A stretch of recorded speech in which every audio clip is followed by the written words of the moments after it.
ओम स्वात्मने नमः, सर्वात्मने नमः। शशा अनुष्ठान में आपका स्वागत है। श्रीमद् भगवद गीता अध्याय 11 विश्वरूप यानी अवकाश दर्शन योग। शशा दर्शन अध्याय 11 विश्वरूप दर्शन योग। अध्याय 11 विश्वरूप दर्शन योग को अवकाश का प्रत्यक्ष अनुभव मानता है। अध्याय 10 में अर्जुन ने स्व की विभूतियों यानी महिमाओं को सुना। हर जगह स्व का प्रकटन देखा, लेकिन अब वह और सह नहीं पाता। उसके भीतर एक दर्द उठता है। स्व इतना विशाल है, मैं इसे सिर्फ सुनकर नहीं समझ सकता, मुझे इसे देखना है। यहीं से अध्याय 11 शुरू होता है। बिंदु 1 अर्जुन का दर्द यानी समझ नहीं, साक्षात चाहिए। अर्जुन कहता है, प्रभु आपके शब्द सुंदर हैं, लेकिन मन को शांत नहीं करते। मुझे आपका सच्चा रूप देखना है। शशा दर्शन कहता है, यह दर्द मन का नहीं, स्व में लौटने की प्यास है। जब मन टूटता है, स्व प्रकट होने लगता है। बिंदु 2 स्व यानी कृष्ण की अनुमति। अर्जुन यह आँखों से नहीं देखेगा। कृष्ण कहते हैं, मेरा अवकाश स्वरूप सामान्य आँखों से नहीं देखा जा सकता। यह इसलिए कि आँखें रूप देखती हैं, मन गुण देखता है, बुद्धि तर्क देखती है, लेकिन अवकाश इन तीनों से परे हैं। अवकाश यानी चेतना की अनंतता। इसलिए स्व कहते हैं यानी कृष्ण कहते हैं, मैं तुम्हें दिव्य दृष्टि देता हूँ, तुम अब अवकाश को देख सकोगे। यह दिव्य दृष्टि योगिक शक्ति नहीं, यह मन की सीमाओं का हट जाना होता है। बिंदु 3 विश्वरूप यानी अवकाश का प्रत्यक्ष प्रकाशन।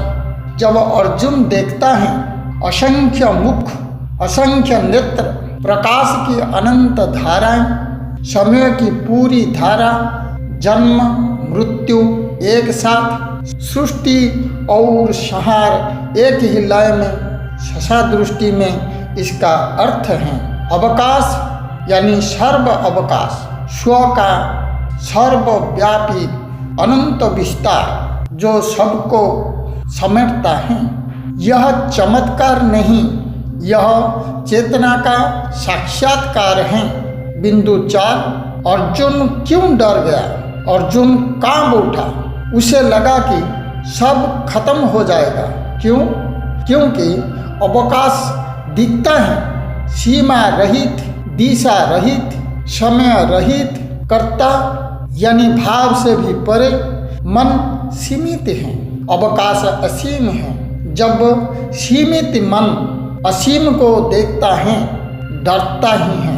शशा कहता है, जिस क्षण मन गिरता है, उसी क्षण अवकाश का द्वार खुलता है। अर्जुन यही अनुभव कर रहा था। बिंदु 5 अर्जुन की पुकार यानी मैं टिक नहीं पा रहा। विश्व रूप में वह देखता है, सब प्राणी स्व में प्रवेश कर रहे हैं, स्व में ही नष्ट हो रहे हैं। युद्ध का परिणाम पहले से दिख रहा है, समय सबको खा रहा है। अर्जुन कहता है, प्रभु मैं सह नहीं सकता, अपना सौम्य रूप दिखाइए। यह अर्जुन का हारना नहीं, यह मन का समर्पण है। बिंदु 6 अवकाश दर्शन का वास्तविक संदेश। शशा अर्थ में अवकाश यानी विश्वरूप का दर्शन कोई धार्मिक रहस्य नहीं, शशा दृष्टि कहती हैं अवकाश यह बोध की सब कुछ एक ही चेतना में हो रहा है। भूत भविष्य जीवन मृत्यु कर्म फल सृष्टि विनाश सब एक ही स्व प्रवाह में है। मन वही देखता है जैसे वह अपना कहता है। स्व वही देखता है जो सर्व है। बिंदु 7 अर्जुन क्यों टूटा? क्योंकि मैं समाप्त हो रहा था। विश्व रूप में अर्जुन ने यह देखा मैं कुछ भी नहीं हूँ। मेरी लड़ाई मेरी सोच मेरा डर सब स्व की लीला है। जैसे किसी को लगे मेरे अंदर जो मैं है वह सच नहीं, सच तो सिर्फ स्व है। यही अध्याय 11 का मूल दर्द है और यही उसका मूल प्रकाश भी। बिंदु 8 स्व का सौम्य रूप मन को वापस संभालना। अर्जुन की स्थिति देखकर स्व अपना तेज मिटाकर सौम्य रूप में लौटते हैं। यह बहुत गहरा संदेश है। अवकाश असीम है पर स्व मन का भी करुणामय साझेदार है। सर्व के साथ रहते हुए भी स्व व्यक्ति को नहीं छोड़ता।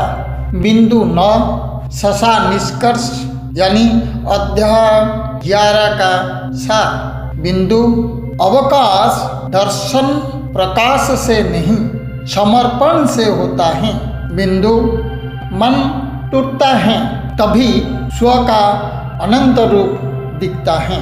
बिंदु विश्व रूप यानी चेतना का सर्वव्यापी विस्तार। बिंदु मन डरता है क्योंकि अवकाश उसकी सीमाएं तोड़ देता है। बिंदु अर्जुन की पुकार यानी मन का गहरा सत्य मैं कुछ नहीं हूँ। बिंदु स्व करुणा से मन को फिर स्वयं रूप में संभालता है। बिंदु अवकाश का अर्थ सारी सृष्टि एक ही स्व चेतना की लहर है। अध्याय 11 कहता है मन सीमित है पर स्व अनंत है। यही विश्वरूप यानी अवकाश दर्शन योग शशा दर्शन है। अगले अध्याय में अध्याय 12 भक्ति योग यानी स्व प्रेम का जागरण शशा दर्शन शैली लेकर उपस्थित होंगे। तब तक स्व में स्थिर रहिए, साक्षी बने रहिए। ओम स्वात्मने नमः। ओम सर्वात्मने नमः। धन्यवाद।